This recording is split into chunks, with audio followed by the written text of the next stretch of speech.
class is now in session. I'm Professor Hockey, and today we'll be discussing the game between the Sharks and the Jets, in which the Sharks lost 5-1. Now, the Sharks have lost both of their games this season against the Winnipeg Jets. The first one looked a lot better than this one, as this one was not all that great.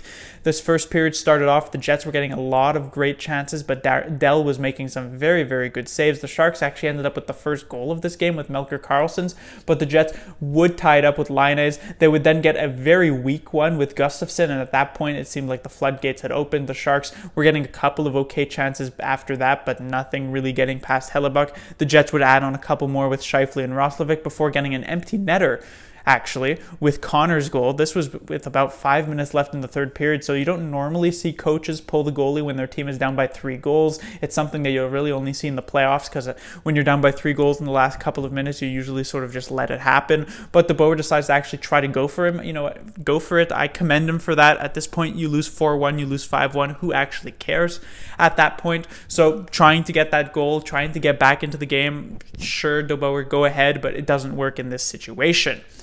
Now, the first thing to talk about would be Aaron Dell, as I was pretty surprised to see Dell get the start here tonight. Of course, looking at the timeline of these past few games, he had that great game against the Golden Knights, so I thought he might get another one against the Islanders, but Jones would come in for that one. Jones would then get the following one against the Los Angeles Kings on Monday, and then Dell ended up getting this one. But the reason why it's so surprising is that the Sharks have a back-to-back coming up this weekend, Friday and Saturday, and so Dell will likely get another game there. So it's technically a possibility where Dell plays 2 games in a row, which is not is somewhat rare, I guess, for your backup goaltender, especially with how Jones has been playing in these past couple of games. So I would have thought Jones would have gotten tonight's game, and then Dell would get one of the 2 back-to-backs.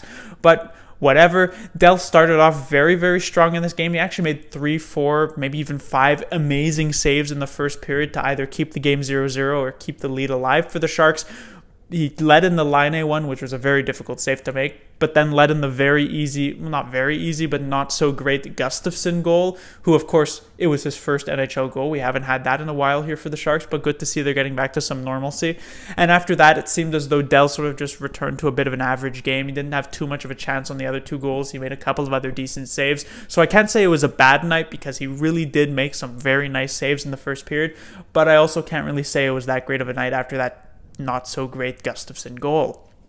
Next, I will talk about the Sharks power play. This was something I mentioned a couple games back against the Islanders, but considering the fact the Sharks only had a single power play in that game, it didn't really, it wasn't as impactful as it might be tonight when I talk about it, which is where the Sharks had 6 power plays in this game, and they were all basically carbon copies, one after the other, doing the same exact things over and over and over and over and over and over again, and basically nothing happening on those 6 power plays. I could basically predict what would happen. I could close my eyes on this offensive zone faceoff, and if they win the faceoff, I can already predict it comes back to Karlsson. He'll pass it to Couture. Couture will look for a shot. He'll pass it back to Karlsson. Karlsson will go to LeBanc. LeBanc will do his usual behind the back pass to get it to Karlsson. Karlsson will shoot. It'll get blocked, the puck will come out of the zone, and then rinse and repeat a couple of times before the second power play unit comes on and basically fails to even enter the zone at all. It's just been quite powerless. And a lot of the times people have been criticizing the Sharks power play for multiple years now, but usually the stats don't necessarily support that. So for instance, last season, I know a lot of people were somewhat critical of the Sharks power play, but it did ended up ending the regular season in 6th place, so I thought a lot of the criticism was somewhat unfounded. But here this year, even though they're still somewhat middle of the pack due to a really strong early part of the season after the first few couple of games, it has just been really bad as of late, and just so predictable, so boring, I guess would be one way to put it as well. So this is really something the Sharks need to work on. Their penalty kill is still tops in the league, even if it gave up a power play goal here tonight. Their even strength game has been slowly improving as of late, but their power play has really been the only thing for the Sharks that has been on the decline during this very strong stretch of games. And here tonight, while they may not have been able to win the game even with a strong power play, it certainly would have helped and kept it close. But instead, they go 0 for 6, and it was a 5-1 finish.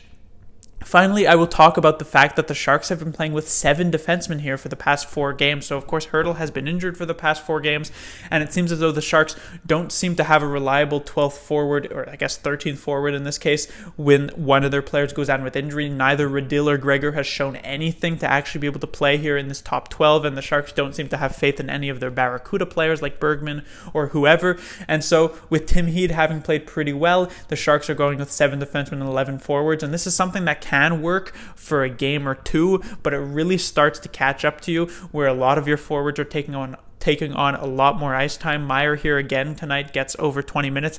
Evander Kane, through the 4 games the Sharks have run 7 defensemen in, has not yet played less than 23 minutes, which if you're not a forward named McDavid or Draisaitl is a ton of minutes to play as a forward. And so you could see that the Sharks did look sluggish at times in this game. So it is really a system that isn't really built to last.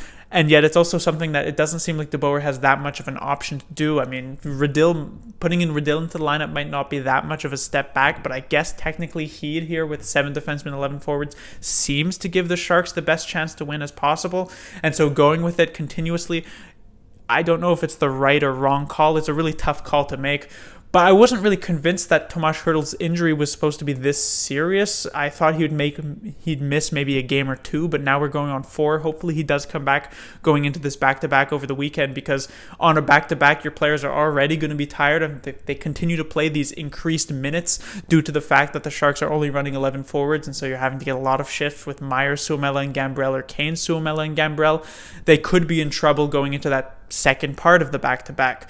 But that will do it for this review. The Sharks will be back in action on Friday. They will face off against the Kings again. So just a couple days ago they played the Kings, and now in a couple days they will play the Kings once more. I'm sure the Sharks will be looking to for a similar start in that game as they had in the first one, but maybe a much cleaner finish to not let the Kings get back and tie it up and go into overtime where they have to get that extra point. And so they'll hopefully just have a much cleaner game and get back into the win column after this small bump here against the Jets, where they have now once again fallen outside of the playoff picture.